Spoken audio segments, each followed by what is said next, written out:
नमस्कार दोस्तों, ये लखनऊ की सुबह है, जनेश्वर मिश्रा पार्क की सुबह है। कल ऐसी ही सुबह जब होगी तब लखनऊ समेत यूपी के 9 जिलों के लोग, 60 विधानसभा क्षेत्रों के लोग मतदान कर रहे होंगे। आज मैं सुबह सुबह आ गया समझने के लिए कि जनेश्वर मिश्रा पार्क में या लखनऊ के अलग अलग इलाकों में जो लोग घूमने निकलते हैं, मॉर्निंग वॉकर हैं, वो क्या सोच रहे हैं, उनके मन में कैसी सरकार की छवि है।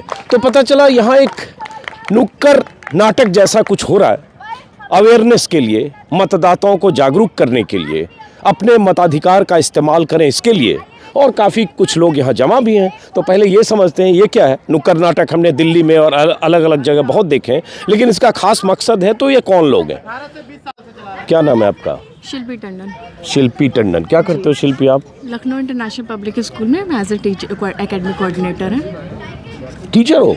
Academic coordinator. Academic coordinator. और ये कौन लोग हैं? सारे टीचर्स हैं हमारे लखनऊ इंटरनेशनल पब्लिक स्कूल के। अच्छा। ये लोग वोटिंग अवेयरनेस पे एक नुक्कड़ नाटक रखे हैं और हमें किसी ने बोला नहीं था, ये लोगों की खुद की सोच थी। ये चाहते थे कि हम लोग अवेयरनेस फैलाएं इस चीज़ को, क्योंकि मोस्टली लोगों में ये चीज़ नहीं हो पाती है कि वो वोट डालने जाएं। इस वजह से हम लोगों ने इस चीज़ को अवेयरनेस करने के लिए हम लोग कई जगह पे नुक्कड़ नाटक प्लान किए हैं। तो लखनऊ कौन सा कॉलेज बताया? Lucknow international public school. अच्छा, प्राइवेट है। तो वहाँ किस क्लास तक की पढ़ाई होती है? PG to 12th। 12th तक की पढ़ाई है। अच्छा, तो ये सारे टीचर हैं? ये सारे टीचर्स हैं। अच्छा, तो क्या इसकी कुछ लाइनें आप बता सकते हो, याद है आपको? सर, वोटिंग पे ही है। अच्छा। ये जागरूकता फैलाने के लिए, लोकतंत्र की जागरूकता फैलाने के लिए, हाँ। लोगों को जागरूक करने के लिए कि आपको वोट बेचना नहीं चाहिए, देना चाहिए। आपको देना चाहिए। हाँ, वोट देना चाहिए। और मताधिकार का इस्तेमाल सबसे अहम है, क्योंकि एक एक वोट मायने रखता है और उसी से तय होता है। अब देखिए, जैसे ये समझा रही हैं, तो वोट देना जरूरी है और आप पहली बार वोट दे रहे हैं, इसलिए जागरूक बनिए और आपके जो फ्रेंड्स हैं उनको भी जागरूक करिए और वे वोट देने जरूर जाइए। और सर, आप भी जाइएगा, वोट देना आपका अधिकार है। वोट देना आपका अधिकार है। कल वोटिंग होनी है यूपी में, चौथे दौर की कल वोटिंग होनी है। 3 दौर की वोटिंग हो चुकी है, 172 सीटों पर वोटिंग हो चुकी है। और कल जब चौथे दौर की वोटिंग होगी 60 सीटों पर, तो कल तय हो जाएगा कि यूपी में कौन आगे है, किसकी सरकार बन रही है। मतलब कल पूरे दिन की वोटिंग के बाद यूपी की आधी सीटों से ज़्यादा सीटों पर वोटिंग हो चुकी होगी।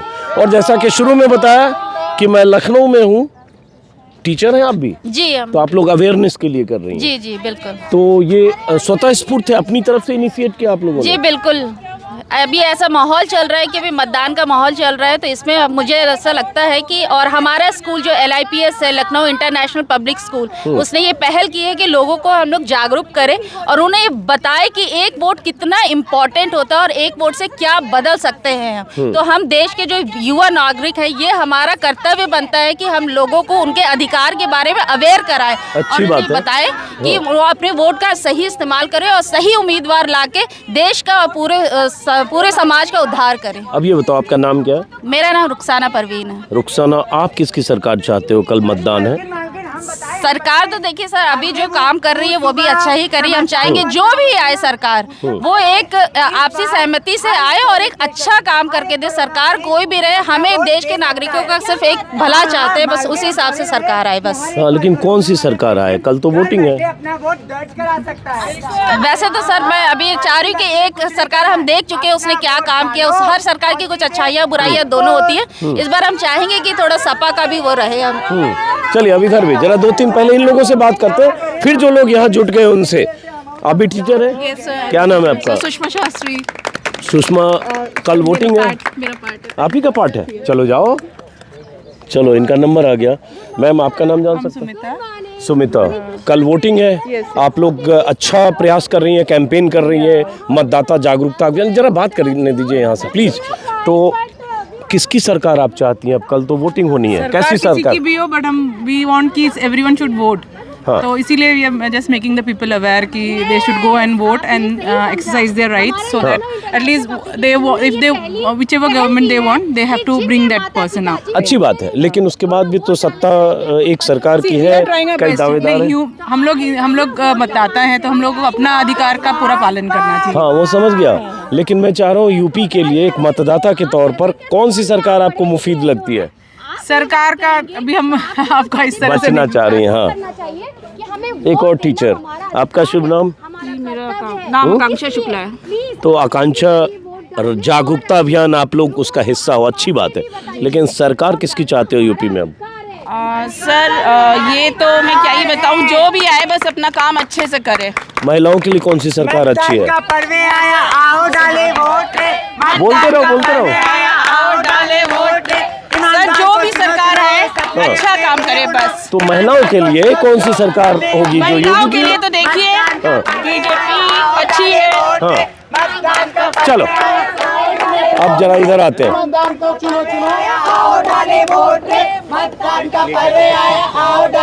सामने से तस्वीर दिखाइए। हर एक जागरूक मतदाता और लोकतंत्र के साथ आप हैं, क्योंकि देश का विकास और देश की परिकल्पना आपके हाथों में है। जी हाँ, हर एक उम्मीदवार को अपना वोटों का सही उपयोग करना है और सही उम्मीदवार को चुनना है, क्योंकि हर मतदाता इधर आइए। जागरूक रहेगा। अब जरा, ये भी टीचर है वैसे, ये बताओ, आपने बता तो दिया ये पर्पस तो इसका सही, भाई साहब थोड़ा सा, लेकिन आप किसकी सरकार चाहते हो? सर ऐसा कुछ नहीं है, मतलब हम लोग सिर्फ वोटिंग अवेयरनेस बढ़ाना चाहते हैं। इससे मैटर नहीं करता है कि कौन सरकार आती है, जो भी आएगी पब्लिक के सपोर्ट से ही आएगी, तो उससे हम लोगों का कोई वो नहीं है। बस हमारा ये था कि वोट डालना ज़रूरी है, क्योंकि कई बार ऐसा होता है कि लोग वोट डालने नहीं जाते हैं, बट ये नहीं होना चाहिए। जो भी हो आपको वोट देना चाहिए। आपका क्या शुभ नाम है? मेरा नाम रामजी सिंह है। तो रामजी सिंह साहब, अब तो कल वोटिंग है, आप भी वोटर हो यहाँ के? जी जी।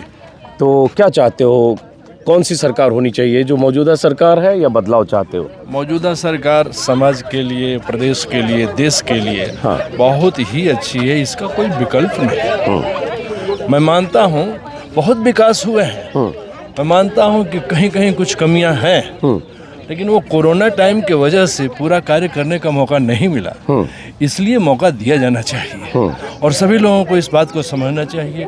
गफलेबाजी में नहीं चलना चाहिए। तुष्टीकरण की जो नीति हो रही है, राष्ट्र की सुरक्षा हम कैसे करें, प्रदेश की सुरक्षा कैसे करें, देश की सुरक्षा कैसे हो, इसको जरूर हम लोगों को विचार करना है। जरा एक एक करके सबसे बात करते हैं। आपका शुभ नाम? अनूप कुमार सिंह। आप कौन सी सरकार चाहते हो? जो गरीबों के लिए काम करे वही सरकार चाहिए, जो ईमानदार हो, साफ साफ छवि की हो और ऊर्जा के साथ लबरेज हो। जैसे हमें लगता है कि नए चेहरे को मौका मिलना चाहिए। नए चेहरे मतलब? अभी मायावती जी। अखिलेश जी का जमाना चल रहा है, तो मुझे लगता है उनको मौका मिलना चाहिए। तो लेकिन अखिलेश जी की सरकार पर बहुत तरह के आरोप हैं, माफिया को बढ़ावा देने के, भ्रष्टाचार के, परिवारवाद के, सारे आरोप अखिलेश यादव की सरकार पर बीजेपी की तरफ से हर रैली में यही आरोप है। देखिए, परिवर्तन चाहिए। मुझे लगता है कि सरकार ने अच्छा काम किया, ऐसा नहीं है बीजेपी ने अच्छा नहीं किया, योगी जी ने अच्छा काम किया, लेकिन आप उसको बार बार रिपीट नहीं कर सकते। जब तक आप नया मौका नहीं देंगे तब तक आपको पता नहीं चलेगा पुरानी और नए के बीच में अंतर क्या है।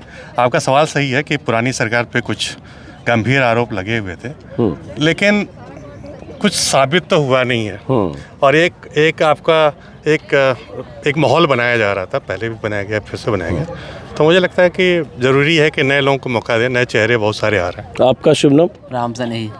राम सनेही। राम सनेही जी, कल वोटिंग है, आप भी वोटर हो लखनऊ के, तो एक मतदाता के तौर पर आप अपने लिए कैसी सरकार चुनना चाहते हो? मैं तो स्वच्छ छवि की सरकार चाहूँगा, देश हित की सरकार चाहूँगा, जो राष्ट्र के लिए, देश के लिए, समाज के लिए उन्नतशील हो, कर्म करे, कार्य करे समाज का, और सबसे बड़ी महत्वपूर्ण बात है कि तुष्टीकरण की स्थिति को जो है थोड़ा सा नियंत्रण कर पाए, क्योंकि सरकारें चाहे जो भी हों ज़्यादातर कोशिश करती है किसी एक पक्ष को तुष्ट करने की कोशिश करती हैं, तो जैसे थोड़ा कुछ ज़्यादा करने लग जाती हैं। मतलब करना तो लगभग सभी करते हैं थोड़ा बहुत। कोई हिंदू को तुष्टीकरण करती है, कोई मुस्लिम को तुष्टीकरण करता है। तो इस चीज़ों से थोड़ा बचाने की आवश्यकता है। तो कौन की डेट में तो हम योगी जी की सरकार को ही जो है महत्व देंगे, क्योंकि अपेक्षाकृत तुष्टिकरण के करती जरूर होगी, लेकिन अपेक्षाकृत ठीक है उन लोगों से जो बिल्कुल खुले आम तुष्टिकरण करते क्या करते हैं आप?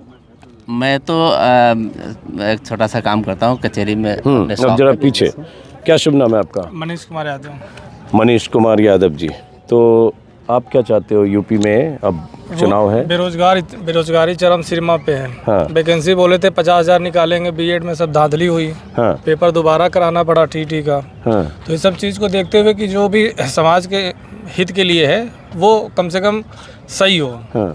आप आगे आइए जरा, आपका सुनिए। नमस्कार। हाँ। अनुज चौहान। थोड़ा आगे, ये धूप आनी चाहिए चेहरे पे, इधर आ जाइए। हाँ अनुज, चौहान। तो अब सब कुछ है, तमाम तरह के मामले हैं, बेरोजगारी, महंगाई, राष्ट्रवाद, राष्ट्र की सुरक्षा, जैसा लोगों ने जिक्र किया। जो बीजेपी के समर्थक हैं उनके तर्क अपने हैं, विपक्ष के अपने तर्क हैं। आप किस पाले में हो? मैं तो जिस हिसाब से, देखिए मैं गवर्नमेंट एम्प्लॉई हूँ। अच्छा। और उससे पहले भी मैंने मतलब मैं बीटेक किया हूँ, मतलब कैग CAG डिपार्टमेंट में भी था। ये मेरी तीसरी नौकरी है GST। हालांकि मैं नौकरी वालों से बात करने से बचता हूँ, क्योंकि आपकी कुछ सीमाएं भी होती होंगी। नहीं, सीमाएं होती हैं, लेकिन मैं ये आपको बताना चाहता हूँ, मुझे फिल्टर वाली सरकार चाहिए। हाँ। देखिए अवगुण गुण सबके अंदर होता है, लेकिन वो सरकार चाहिए जो फिल्टर करे। कौन फिल्टर करती है? मुझे नई सपा चाहिए। अच्छा। हाँ। अरे ये तो उल्टा, मैं तो बचाना चाह रहा था आपको कि रिस्क लोगे, आप तो फिर रिस्क ले रहे हो। कोई दिक्कत नहीं। अच्छा, किस विभाग में नौकरी करते हो आप? डिपार्टमेंट है। अच्छा, मत बताओ ऐसे, बताओ आप नौकरी कर रहे हो और करो नई सपा चाहिए। हाँ बिल्कुल नई सपा चाहिए। और बीजेपी तो कहती है वही सपा है वही हवा है, समाजवादी कहते हैं नई सपा है नई हवा है।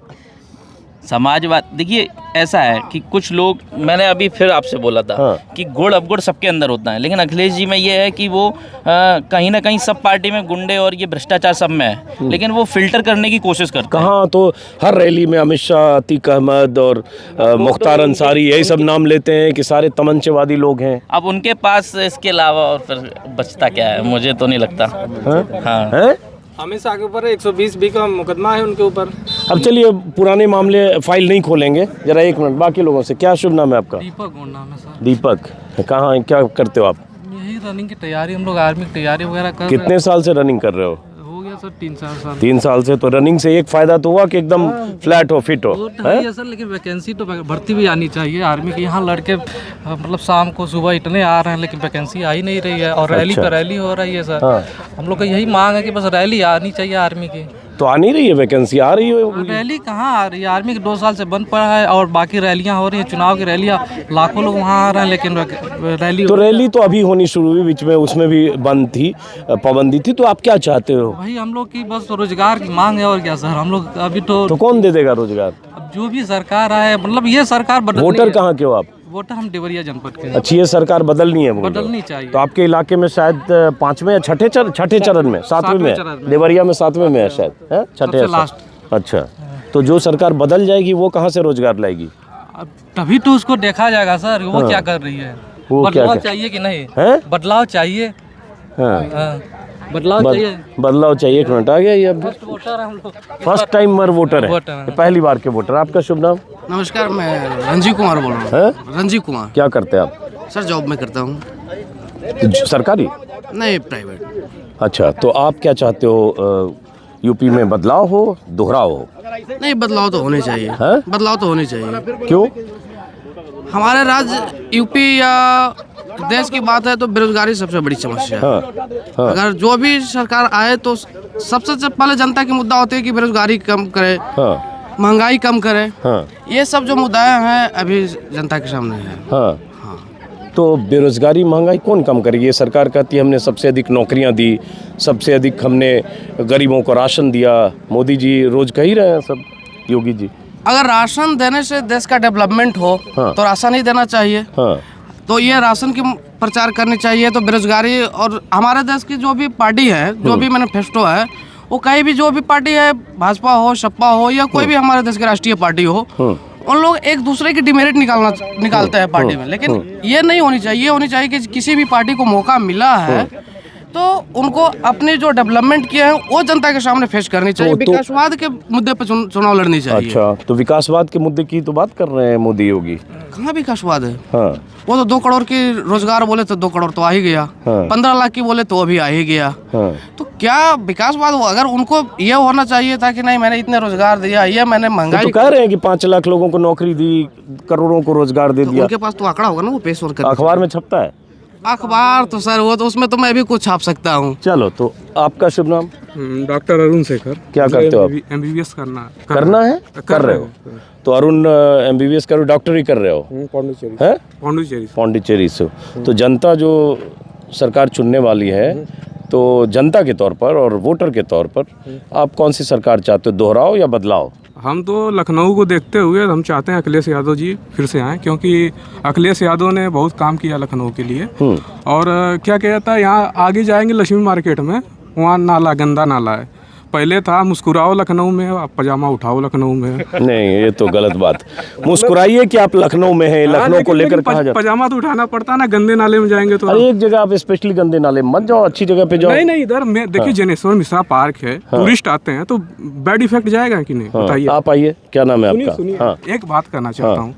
मैं बीजेपी को बहुत दिन से ऑब्जर्व कर रहा हूँ। जैसे सिक्का उछालेंगे तो प्रोबेबिलिटी अब चैप्टर मैथ में पढ़े होंगे, एक बार हेड आता है, एक बार टेल आता है। इधर आइए, रोशनी की तरफ इधर। हाँ, तो वो हमेशा ऐसी प्रोबेबिलिटी बनाती है, जनता को इमोशनल ब्लैकमेल करती है हमेशा। गाय, मंदिर, और उसके बाद आतंकवाद, उसके बाद हमेशा पुलवामा, मतलब ऐसा करेगा, कोई विकास की बात नहीं करेगा। लास्ट तक आते आते हमेशा इमोशनल ब्लैकमेल करेंगे जनता को, मतलब इमोशनली उनको आता है और कुछ नहीं आता है बस। लेकिन जनता फिर इमोशनली ब्लैकमेल भी होती होगी। मान लो इमोशन में, जैसे बहुत सारे लोग राष्ट्रवाद, राष्ट्र ऐसे, जैसे कंगना रनावत का भी बयान है कि 2014 के बाद ही भारत आज़ाद हुआ। बहुत सारे लोगों को लगता है कि राष्ट्र बहुत असुरक्षित है। जो ये ऐसा बोलते हैं, मैं ऑन कैमरा बोल रहा हूँ, कल भी मुझे ऐसे लोग मिले, राष्ट्र बहुत असुरक्षित था, अब तक राष्ट्र के बारे में किसी ने नहीं सोचा, सामरिक दृष्टि से नहीं सोचा। एक लड़का बोल रहा था, मैंने पूछा 71 का नाम सुना है, 71 की लड़ाई का नाम सुना है? नहीं सुना है। 71 में भारत पाकिस्तान के बीच कोई लड़ाई हुई थी? सुना? नहीं सुना। कुछ हुआ था? बांग्लादेश कब बना? भारत ने पाकिस्तान के 2 टुकड़े कब किए? 90,000 सैनिकों ने इस देश के सैनिकों के सामने समर्पण कब किया? वो भी इतिहास है। जब 2014 के बाद का इतिहास पढ़ने लगते हैं, उतना ही पढ़ते हैं और व्हाट्सएप यूनिवर्सिटी से आने वाले ज्ञान पर केंद्रित होते हैं, तो लगता है 2014 के पहले इस देश में कुछ था ही नहीं। 2014 के पहले सेना इतनी कमज़ोर थी, कोई भी घुसपैठ कर सकता था, और पूरी असुरक्षा में 2014 तक पहुंचे। 2014 में जब मोदी जी का आगमन हुआ, तभी से इस देश का नया इतिहास है। ये एक नैरेटिव है। बीजेपी के 2 लोग हैं, जरा उनसे बात करना चाहूँगा, समर्थक। मैंने बोल दिया, अब जरा मैं इसका जवाब चाहता हूँ। इधर थोड़ा रोशनी में आइए। ये बात जब होती है कि सामरिक दृष्टि, राष्ट्र की क्या परिभाषा है? जब राष्ट्रवाद की, राष्ट्र की परिभाषा की राष्ट्रवाद की, राष्ट्र की परिभाषा पहले मैं बताऊं, फिर राष्ट्रवाद। चलिए बताइए। राष्ट्र का मतलब कि होता है कि केवल एक भूभाग ही नहीं होता है। राष्ट्र का जब तक उसमें समाज भी होना चाहिए और उसमें संस्कृति उसकी क्या है। तो जब तक हम अपनी संस्कृति की रक्षा नहीं करेंगे, मैंने पूरे वर्ल्ड में जितने भी नेशंस हैं, सभी लोगों की अपनी संस्कृति है, लेकिन भारतवर्ष की ऐसी संस्कृति है जो सुरक्षित होती चली आ रही है। और मैं जो समझ रहा हूँ, अखिलेश जी को भी मैं सम्मान करता हूँ, प्रधानमंत्री जवाहरलाल नेहरू जी वगैरह और जो थे सभी लोगों का सम्मान करता हूँ, लेकिन अखिलेश जी को एक मौका दिया गया था। उन्होंने क्या किया? क्या बेरोजगारी उन्होंने दूर कर दिया था? बसपा ने क्या बेरोजगारी दूर कर दिया था? आज इतनी जो बेरोजगारी आई हुई है वो किन कारणों से हुई है? That is continuously collected. अच्छा, अब मैं बीच में 2 काउंटर करता हूँ, क्योंकि लंबी बात में बीच में काउंटर। जब 2 बात, जैसे आपने कहा कि संस्कृति की बात की, उस संस्कृति में हिंदू, मुस्लिम, सिख, ईसाई हैं या नहीं?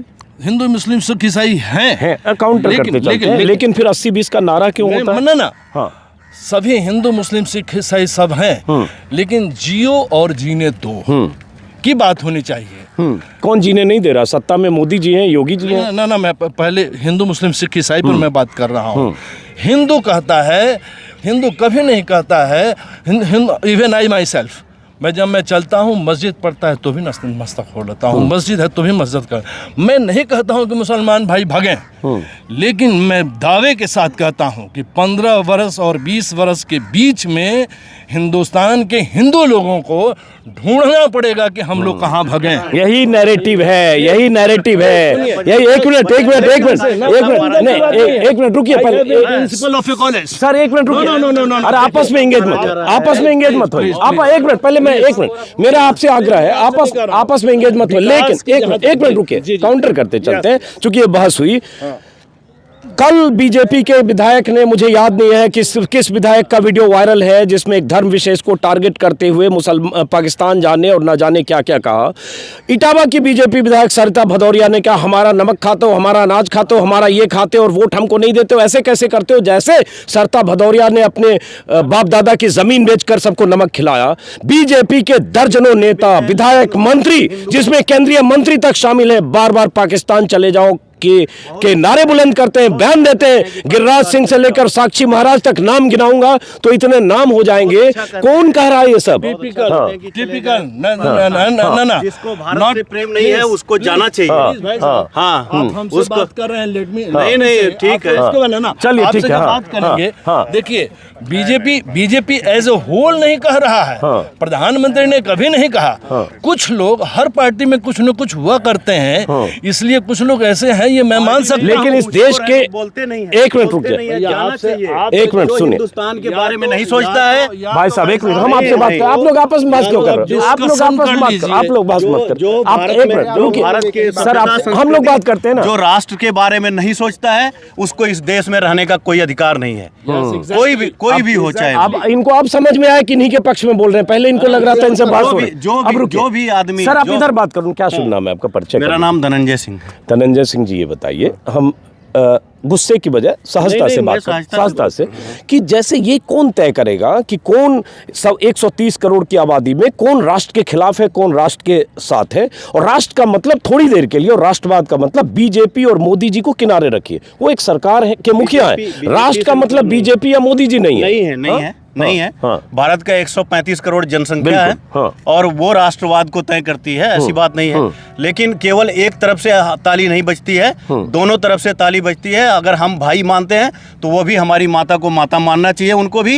अगर वो हमारी माता धरती माता को माता नहीं मानते हैं तो वो भाई नहीं है। अच्छा ये बताओ, एक सेकंड, इस देश के लिए क्या मुसलमानों के कुर्बानियां नहीं हुई है आजादी में? कुर्बानी की, वो 25-35% अपना स्थान लेकर के चले गए। अच्छा हाँ, जो अब इसके बाद इस देश में देश के लिए एक भी मुसलमान शहीद हुआ हो तो बता दीजिए अभी। अरे वीर अब्दुल हामिद, सुनिए वीर 71 की बात कर रहे हैं। ये इतने प्रौढ़ अवस्था में इतनी बचकानी बात कर रहे हैं। मसला ये समझने की बात सर ये है कि इतने जिम्मेदार लोग, ये सब इन लोग का उम्र देखिए, और जरूर ये लोग व्यवसाय पेशा, ये जरूर कुछ अच्छे संस्थान में कार्यरत होंगे।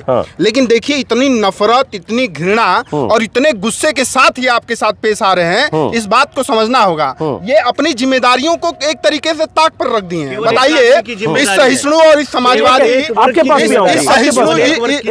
सुनिए, इस सहिष्णु देश में, इस समाजवादी देश में और यहाँ सबके सर्वधर्म समभाव के देश में इस तरीके का गुस्सा यदि आम हो जा रहा है तो ये सरकार के अंदर, सरकार के विश्वसनीयता पे सवाल है।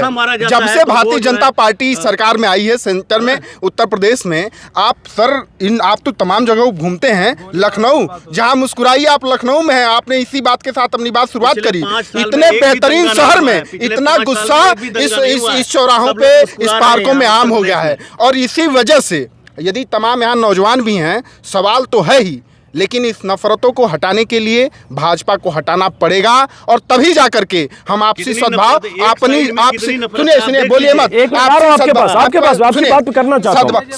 सद्भाव, प्रेम और सहिष्णुता की जो हमारी आदर्श बातें थीं, तब हम जाकर के लागू कर पाएंगे। नहीं तो इसी तरीके से नफरती लोग और जिम्मेदार लोग गैर जिम्मेदाराना हरकत करेंगे और हम जैसे नौजवानों पे और यहाँ बैठे हुए लोगों पे के दिमाग पे नकारात्मक असर पड़ेगा। क्या नाम है आपका? अंकित सिंह नाम है मेरा। मैं लखनऊ यूनिवर्सिटी से हूँ। क्या करते हो अंकित? मैं छात्र राजनीति में हूँ। अच्छा। और मैं यहीं रहता हूँ। आपके संजोग से घूमने आए? जी, मैं रनिंग कर रहा था, मैं यहाँ पे आ गया। हाँ चलिए, अब आप कुछ कहना चाहते हैं इनका जवाब में? कोई जवाब नहीं है। जवाब यही है कि पिछले 5 साल में योगी जी ने या जो राष्ट्रवादी है उन्होंने एक भी राष्ट्रवादी क्यों कहते हैं? मैं ये कहता हूं कि जो देश के बारे में, धरती माता के बारे में, हमारे भारत माता के बारे में जो सोचता है वही राष्ट्रवादी है। अगर जो इसका विरोध करता है, इस देश का विरोध करता है, नमक यहाँ का खाता है और पाकिस्तान के क्रिकेट जीतने पर ताली बजाता है, वो इस देश का नहीं हो सकता। अब आपने अपनी बात कह दी, 1 मिनट रुकिए। पहली बात कि बीजेपी को 2019 में अधिकतम 49%, लगभग 50% वोट मिले। 2017 में अधिकतम 40% वोट मिले। मतलब दोनों चुनाव में 60 से 50% लोगों ने बीजेपी को वोट नहीं दिया। मतलब वो बीजेपी को सत्ता से बाहर करना चाहते हैं। तर्क और आंकड़े से बात करो, वो जो बाहर करना चाहते हैं राष्ट्र के खिलाफ है क्या? नहीं है। हाँ, फिर वो मैं बीजेपी का आदमी नहीं हूँ। हाँ, मैं भाषा वही बोल रहे हैं, वही भाषा बोल रहे हैं जो अमित शाह योगी बोलते हैं। इस देश में यही समस्या है कि अगर वो ओवैसी बोलता है तो वो राष्ट्र की बात नहीं। ओवैसी भी गलत बोलते हैं। नो, यहाँ कोई ओवैसी का डिफेंडर नहीं है। नहीं, डिफेंडर नहीं है, लेकिन आप 60% के तरफ जा रहे हैं। आप जिन्होंने जो 40% मोदी जी को जिताया या योगी जी को जिताया है, उनसे हम सवाल पूछ रहे हैं। आप नहीं, मैं तो ठीक है, आप मेरे से सवाल पूछ रहे हैं। मैं इस भारत का जिम्मेदार नागरिक होने के नाते मैं कह रहा हूं कि जो इस देश के बारे में सोचेगा वो इस देश का है, जो इस देश के बारे में नहीं सोचेगा वो नहीं है। लेकिन इस नैरेटिव में देश मतलब मोदी और देश की सत्ता मतलब मोदी जी। इसका मतलब मोदी जी के अलावा जो सोचेगा या मोदी जी का जो विकल्प की बात करेगा, देश के बारे में नहीं सोचता। मसला ये है सर, सवाल हो न हो, चुनाव लड़े न लड़े, लेकिन मेरी एकदम सबसे विनम्र अपील है कि जिम्मेदार लोगों को अपनी जिम्मेदारियों का निर्वहन बोध होना चाहिए। जब हम इस संवैधानिक देश के अंदर हैं तो हमारे कुछ दायित्व हैं, तो हमारे कुछ कर्तव्य हैं, और उन कर्तव्य दायित्वों को इस तरीके से बचकानी बातें करके और गैर जिम्मेदाराना बात करके हल्का नहीं करना चाहिए और ऐसे लोगों को दोषी मानना चाहिए। यहाँ भीड़ खड़ी है, कौन जानता, यदि कोई मुसलमान होगा, कोई हिंदू होगा, कोई जाति से ओबीसी होगा, कोई एससी होगा, लेकिन दुर्भाग्य देखिए कि यहाँ मुसलमानों को ये लोग गाली दे करके और चाहेंगे कि सद्भाव बना रहे, ये खूब आराम से जाए तो इन पे छीटा कसी ना हो। यदि तुम कचरे में तुम यदि कचरा किसी फेंकोगे, तुम्हारे ऊपर भी कचरा फेंका जाएगा, तुम्हारे ऊपर भी कचरा फेंका जाएगा। अब एक मिनट, आपकी बस लास्ट जी, ये दुर्भाग्य यही है कि अभी तक हिंदू बोलता नहीं था इसलिए वो सहिष्णु था। अब हिंदू बोलने लगा है इसलिए वो दुश्मन हो गया है। 1 मिनट, हिंदू का मतलब ये मत कहिए हिंदू की आबादी 80% है, वोट 40% मिले, तो जो बाकी 40% है वो भी हिंदू है, ये मत बोलिए। हाँ, वो भी हिंदू है। अभी जो नतीजे बोलते नहीं थे, वो बोलते नहीं थे, आप बोलने लगे हैं, अपने हक की बात। धर्मेंद्र सिंह जी, सारे हिंदू 80% आप ही को नहीं, आपके साथ है, हमारे जैसे सोचते हैं। वो विचारधारा अलग हो सकती है, लेकिन वो देश के बारे में, हिंदू कहीं और के बारे में नहीं सोचता है। इस हिसाब से योगी जी को यहाँ 80% वोट मिलने वाला है, इसीलिए उन्होंने 80 और 20 का नारा दिया। योगी जी को मुझे लगता है उन्होंने 80 और 20 का नारा दिया था, इसीलिए 80-20 दिया था क्योंकि हिंदू मुसलमान करना था। ये बात इन्होंने किया, योगी जी ने 80 की बात जरूर किया, लेकिन उस 80 में अगर उन्होंने हिंदू मुसलमान की बात किया तो अखिलेश जी ने उसको जातिवाद को और एक विशेष जाति को, भाई साहब से मैं सर, ना योगी जी इतने ना समझ है और ना इतने आप भोले हैं। कैराना मुजफ्फरनगर गर्मी निकाल देंगे 80-20 के बयान पर। मुझे लगता है, कितनी उम्र है आपकी? कितनी उम्र है आपकी? 71 ईयर्स। आप मुझसे 5 साल 71 के, तब तो आप 16 साल बड़े, तो आप काफी समझदार हैं, आप भोले नहीं है। आप 80-20 का मतलब समझते हैं? खूब समझता हूँ, खूब समझते हैं। लेकिन सुन लीजिए, उस 80 में प्लीज लेट 1 मिनट, इनको बोलने दीजिए। लेकिन उस 80 में कुछ लोग ऐसे हैं, कुछ लोग क्या, जब आप क्लियर ही कहना चाहते हैं, माननीय अखिलेश यादव जी, आप इधर 5 उसके पहले आप देख रहे होंगे 72 जो डीएसपी के पोस्ट निकले हुए थे, 66 किसी एक जाति के हो। आप आंकड़ा ला के दिखाइए। प्लीज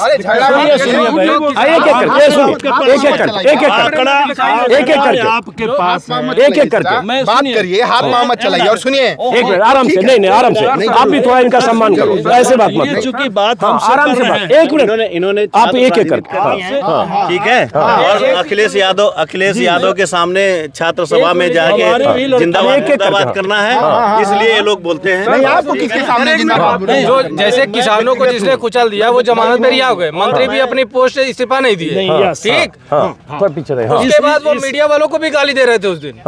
और बताइए, ये इस पॉइंट पर मैं एक्सेप्ट करता हूँ। क्या जब इसका इस्तीफा होना चाहिए ना, टेनी का? एग्जैक्टली, उनका होना चाहिए था। नहीं, फांसी ऐसे नहीं बोलो, कानून व्यवस्था से कोई चीज होती है, ऐसे कुछ भी मत बोले दोस्त आप भी। इस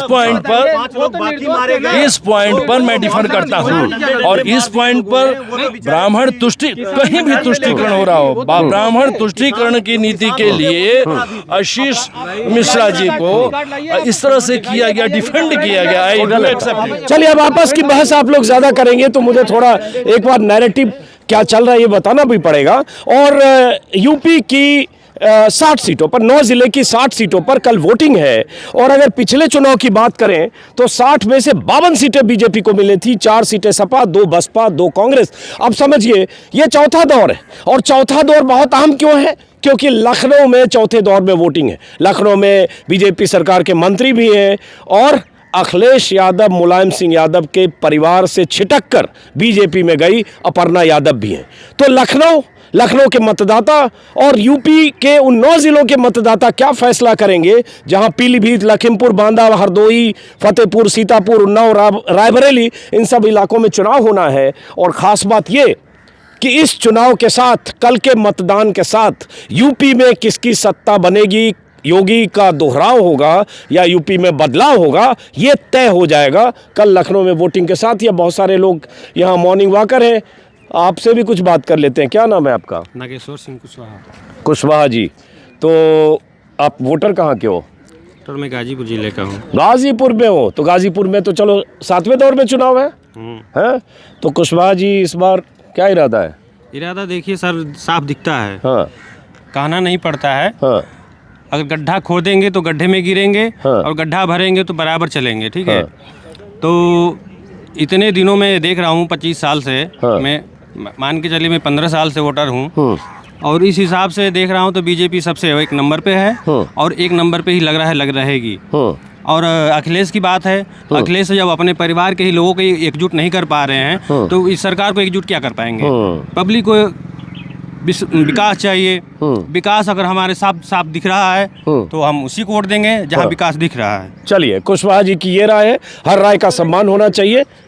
हाँ। सर ये परिवारवाद की बात कर रहे हैं। हाँ। तो लेकिन वो परिवारवाद नहीं सर आप क्यों सफाई दे रहे हो? हाँ। सर हाँ। ये कर रहे हैं तो अखिलेश के परिवारवाद को बढ़ावा कौन दे रहा है? भाजपा तो दे रही है। हाँ। अपर्णा जी को लेके। वैसे ये सवाल तो वाजिब है कि अखिलेश के परिवार में थी तो वो परिवारवाद था और उस परिवार से इधर ले आए। तो देखिए वो देख रही हैं, परिवार हो या मान लीजिए बीजेपी हो। हाँ। सपा हो, बसपा हो, उनका कंट्रीब्यूशन भी यही है कि वो मुलायम सिंह के परिवार की हैं। वरना ऐसा नहीं है कि 30 साल, 25 साल, 20 साल उन्होंने बड़ी देश की सेवा की है और मिट्टी में बहुत। हाँ। वो देख रही हैं। हाँ। कि मेरे साथ रहने वाले अब गड्ढे खोद रहे हैं तो मैं गड्ढे में गिरने के लिए तैयार नहीं हूँ। हाँ। जो गड्ढा भर रहा है मैं उसके साथ हूँ। चलिए, अब एक मिनट, कोई बात नहीं। अभी 2 लड़कियां आ रही है।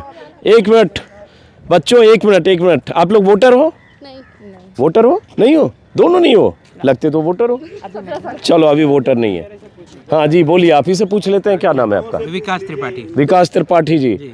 तो बदलाव चाहते हैं, दोहराव चाहते हैं? देखिए, हम ये चाहते हैं कि जो भी सरकार बने। हाँ। उसकी जवाबदेही हो, क्योंकि हाँ। हम लोग न्यूज़ देखते हैं। देखिए, मैं बीजेपी समर्थक हूँ। हाँ, बोलिए। ठीक है। मैं गोरखपुर से बिलोंग करता हूँ। मठ के इलाके से। तो आपको पता होगा कि हम लोग कहाँ वोट जाता है। हाँ। बट ये है कि कोई ज़रूरी नहीं है गोरखपुर में ही पता चला कि उपचुनाव में कहाँ वोट गया था लोकसभा में। लेकिन वो क्यों गया था वो भी आपको पता होगा, है ना? तो ये है कि हमें चाहिए कि जो भी सरकार हो जवाबदेही हो। और मैं एक आम आदमी हूँ। आम आदमी अभी न्यूज़ आप 5 से 8 देखिए, 5 से 8, 5 से 9 जो चलता है वो एजेंडा सेट किए जाते हैं कि इसी एजेंडा पे बात होगा। कभी भी शिक्षा के बारे में बात नहीं होगी, रोजगार के बारे में बात नहीं होगी। हाँ। सिर्फ एक दूसरे के ऊपर दोषारोपण। हाँ। टीवी में हम लोग देखते हैं कि जब 2013 के दंगों की बात होती है तो उसको घुमा के फिर वो 1984 में लेके। अरे मेरे भाई, लेकिन क्यों 2022 में 2013 पे ही अटके रहोगे? विकास, शिक्षा की बात करो। आपका तो एजेंडा, एक मिनट रुक जाओ त्रिपाठी जी। एजेंडा कहाँ से आता है? जब रोज भाषण में प्रधानमंत्री मोदी साइकिल को जोड़ देंगे बम के धमाकों से, वहाँ जो धमाके हुए थे साइकिल पर रखे गए थे, फिर तो आप कह सकते हो कि एम्बेसडर से जो धमाके हुए थे मुंबई धमाके में, उसी पर सारे प्रधानमंत्री चले। वाजपेयी के दौर में भी एम्बेसडर चला, फिर तो हर चीज का हर चीज यही साइकिल चल रही है। तो कौन ला रहा है इसको एजेंडा? शमशान, कब्रिस्तान, मुसलमान, जिन्ना और गिरो 25, 30, 40। हर रैली में आप जा रहे हो, विकास की बात करो, आप वहां अतीक, आजम और मुख्तार तक क्यों जिक्र करते हो? 80-20 का नारा किसका है? ये इसलिए करते हो क्योंकि हिंदू मुसलमान करना चाहते हो। 90% चैनल से तो आपको त्रिपाठी से शिकायत नहीं होनी चाहिए। सारे चैनल वैसे ही काम करते हैं जैसे आप चाहते हो, जैसे बीजेपी चाहती मुझे है। है शिकायत। देखिए, हाँ, मीडिया को चौथा स्तंभ बोला जाता है। अगर वो कह रहे हैं तो मीडिया को उसको काटना है, ना कि उसको काहे काटेंगे? इस दौर में मोदी योगी के शान में गलीचे बिठाकर मीडिया के ज्यादातर लोग लेते हुए उसको और बढ़ाना नहीं है। आप देखिए, मैं देखता हूँ एक बीजेपी का आता है, एक सपा का आता है, एक राजनीतिक विश्लेषक आता है, वो भी किसी के सपोर्ट में बोलता है। बीजेपी अगर कहेगा 2013 तो वो घुमा के लेके जाएगा 1984 में। चलिए, बात आपकी वाजिब है, लेकिन सारे बयान त्रिपाठी जी आप पढ़े लिखे हैं, आप क्या करिए 3 महीने में प्रधानमंत्री मोदी, योगी, अमित शाह, इन तीनों, केशव मौर्य, ये 4 नाम देता हूँ और नाम दे सकता हूँ, इन 4 नामों के बयान का अध्ययन रिसर्च कर लीजिए कि ये लोग बयान में रोज क्या बोल रहे हैं। बयान में जो बोलते हैं आप उसको बढ़ावा क्यों देते हैं? अब ये तो मीडिया वाले से कहिए, मीडिया वाला घुमा योगी मोदी जी को खुश करने के लिए देते हैं और यही ऊपर से आता है कि कीप दिस नैरेटिव ऑन। वही मैं कह रहा हूँ कि एजेंडा सेट है, जो भी सरकार की तरफ जो भी सरकार हो उसकी जवाबदेही होनी चाहिए, और मीडिया जो चौथा स्तंभ है उसको उस तरीके से काम करना चाहिए। बहुत सही बात कही आपने, बहुत सही बात कही। लेकिन मीडिया कैसे काम कर रहे हैं आप देख रहे हैं। आप मॉर्निंग वॉक करके जा रहे हैं या आ रहे हैं अभी? क्या शुभ नाम है आपका? Doctor BS Negi. नेगी साहब पहाड़ के हैं? उत्तराखंड। तो उधर वोट देने नहीं जा रहे आप? नहीं, यही है वोट, यही है। अच्छा, तो यही वोट आपका है लखनऊ में? तो नेगी साहब बदलाव चाहते हैं या दोहराव चाहते हैं? मैं कहना चाहता हूँ कि इस सरकार को एक मौका और देना चाहिए। इन्होंने पैन इंडिया जो है यूपी की इमेज बहुत अच्छी की है, बहुत अच्छी, ठीक है। और दूसरा, इन्होंने जो इम्यूनाइजेशन प्रोग्राम चलाया ऑल इंडिया। कौन सा प्रोग्राम? इम्यूनाइजेशन के लिए जो ये टीके का, टीके का, सही कोरोना, इतने बड़े लेवल पे इतना अच्छा सक्सेसफुल चला है, ये बड़ी सी बात है। चलिए, नेगी जी को भी सुना, मेरे ख्याल से ज़्यादातर लोगों से मैंने बात कर ली है, इनसे भी कर लेते हैं। हाँ, क्या शुभ नाम है? राजेंद्र सोनी। ये आपकी साइकिल है क्या? नहीं, ये साइकिल जिसकी भी है, बड़ी नई साइकिल है यार। उसके बाद मैं इस वीडियो के बाद इस साइकिल से एक चक्कर लगा लूँगा। किसकी साइकिल है भाई? हाँ, इस साइकिल से एक चक्कर लगाऊंगा, इस साइकिल से एक चक्कर लगाऊंगा मैं। क्या, सॉरी माफ़ करें, बीच में नाम क्या? राजेंद्र सोनी। राजेंद्र सोनी जी क्या करते हैं? बिजनेस? मैं सेवानिवृत्त राजकीय कर्मचारी। अच्छा, तो सोनी जी आप क्या चाहते हो? कर्मचारी संघ का प्रदेश महामंत्री रहा हूँ। अरे रे, तो आप तो यूनियन बाज आदमी हैं। पूरा उत्तर प्रदेश, उत्तरांचल घुमा है मेरा। तो चाहते क्या आप यहाँ यूपी में? रिपीट होना चाहिए, रिपीट होना चाहिए, मौका मिलना चाहिए। क्यों, ये बता दो। उसके कई कारण हैं। हाँ, जो भी पिछले 5 सालों में कार्य हुआ है, आतंकवादियों पर जो नियंत्रण हुआ है, जो माहौल प्रदेश का खराब हुआ था, उस पर रोक लगी है। तो मेरे विचार से एक बार मौका मिलना चाहिए। अब जरा यहाँ से मैं ज़्यादा लोगों से बात कर चुका, अब वहाँ कुछ मजदूर टाइप के लोग दिख रहे हैं जो इस जनेश्वर मिश्रा पार्क में शायद साफ सफाई का हिस्सा हैं, सफाई कर्मचारी भी हैं, और वो तबका है जिनकी आवाज़ कम सुनी जाती है, वो तबका है जो देश की बहुत बड़ी आबादी का हिस्सा है, वो तबका है जिनके वोट ज़्यादा मायने रखते हैं। माता जी, 1 मिनट माता जी, आप भी इधर थोड़ा इधर घूमिए, इधर घूम के बाद 1 मिनट बात करेंगे। तो चुनाव है, कब है? कल है। पता है आपको? तो क्या चाहते हो इस बार सरकार?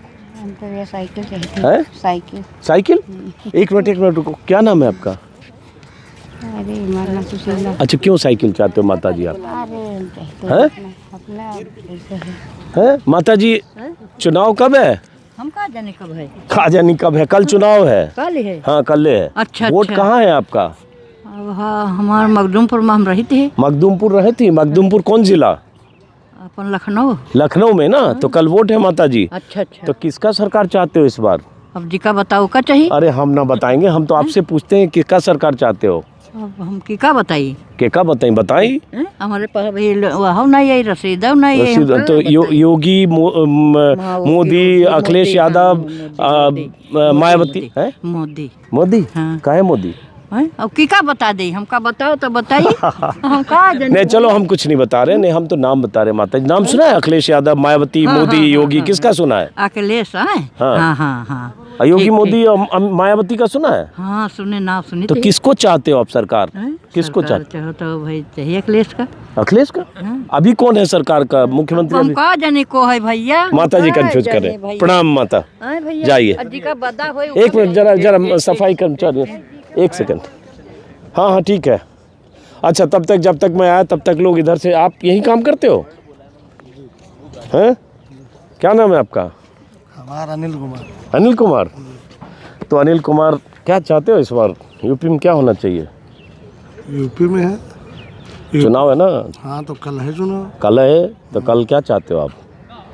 हम तो चाहते बढ़िया बढ़िया सरकार बने, बढ़िया अपन काम चले। और क्या बढ़िया बढ़िया मतलब मायावती, अखिलेश यादव, योगी। अब यहाँ अकेले से ने थोड़ी भरमड़ कर मिली जैसे। अरे अपना बतावा। अरे हमार तो वार्ड लखीमपुर है, यहाँ थोड़ी। अरे लखीमपुर खीरी में भी कल चुनाव है। हाँ तो वहाँ किसको चाहते हो? हमारे यहाँ तो भाई विनोद धौरारा वाला। अरे धौराला कौन पार्टी? यह है अपना भाजपा। हाँ अपना भाजपा। चलिए बहरहाल इस वीडियो को मैं लखीमपुर कंफ्यूज कर गया इनसे सुन के, चूँकि कल मुझे लखीमपुर खीरी जाना है।